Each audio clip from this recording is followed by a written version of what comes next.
Tidak ada maksud maupun tujuan dari saya sama sekali untuk meremehkan bahkan merendahkan upaya dan usaha yang dilakukan oleh masyarakat, terutama anak-anak muda yang ingin berusaha tetapi menghadapi berbagai kesulitan dan tantangan.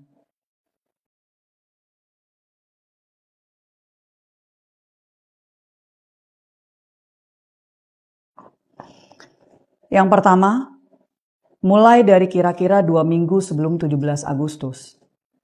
Ada pernyataan saya dari sebuah podcast yang ditayangkan di YouTube pada tanggal 28 Februari 2025 atau 6 bulan yang lalu.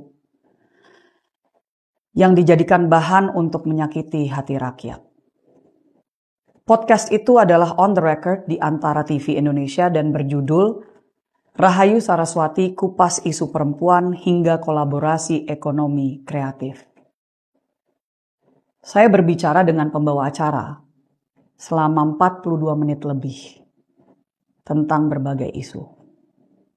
Bagi masyarakat yang ingin mengetahui apa saja yang saya sampaikan secara menyeluruh, silahkan menonton agar mendapatkan konteks dari apa yang saya sampaikan.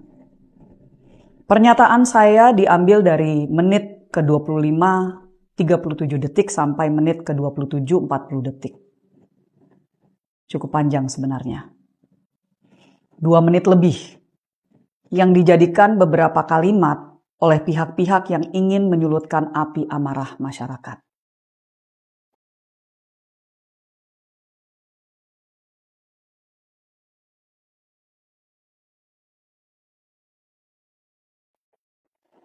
Tidak ada maksud maupun tujuan dari saya sama sekali untuk meremehkan bahkan merendahkan upaya dan usaha yang dilakukan oleh masyarakat, terutama anak-anak muda yang ingin berusaha tetapi menghadapi berbagai kesulitan dan tantangan. Sebagai seorang pengusaha yang pernah merintis sebuah I.O., lalu menjadi pengusaha dengan ratusan karyawan, maupun sekarang sebagai advisor bagi berbagai startup yang sedang dirintis oleh anak-anak muda Indonesia yang memberikan solusi bagi komunitasnya masing-masing. Saya paham betul bahwa memulai usaha tidaklah mudah. Namun, saya menyadari bahwa saya memiliki privilege yang sangat besar dan keluarga termasuk suami yang mendukung saya berusaha.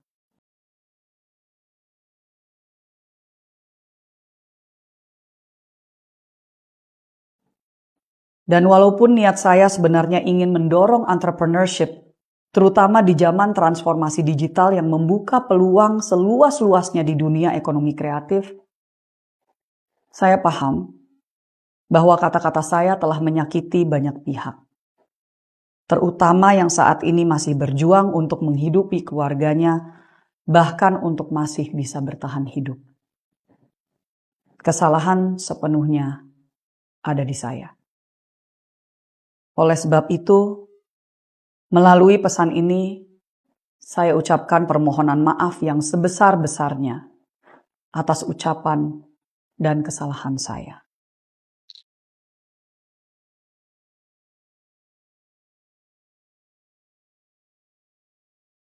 Dengan ini, saya menyatakan pengunduran diri saya sebagai anggota DPR RI kepada fraksi Partai Gerindra. Saya berharap masih dapat diberikan kesempatan untuk menyelesaikan satu tugas terakhir, yaitu pembahasan dan pengesahan RUU Kepariwisataan yang merupakan produk legislasi kami di Komisi 7.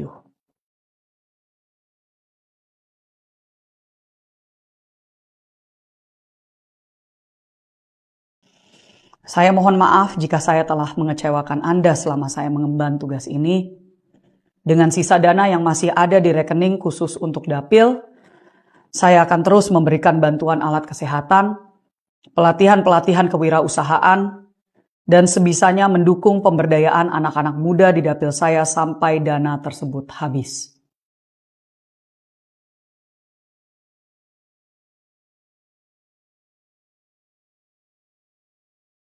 Terakhir, saya tetap berkomitmen untuk berjuang melawan perdagangan orang pengelolaan sampah berkelanjutan dan isu krisis iklim termasuk energi terbarukan, pemberdayaan anak-anak muda Indonesia, dan keterwakilan perempuan melalui semua organisasi yang saya pimpin maupun rintis. Saya ucapkan banyak terima kasih atas dukungan moral dan doa yang sangat luar biasa dari semua yang telah menaruh harapan kepada saya selama ini. Terutama kepada keluarga saya dan kepada kader-kader saya di Tidar.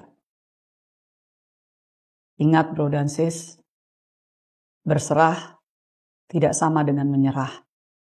Dan perjuangan untuk Indonesia yang lebih baik tidak harus dari kursi di DPR. Kita adalah pejuang politik.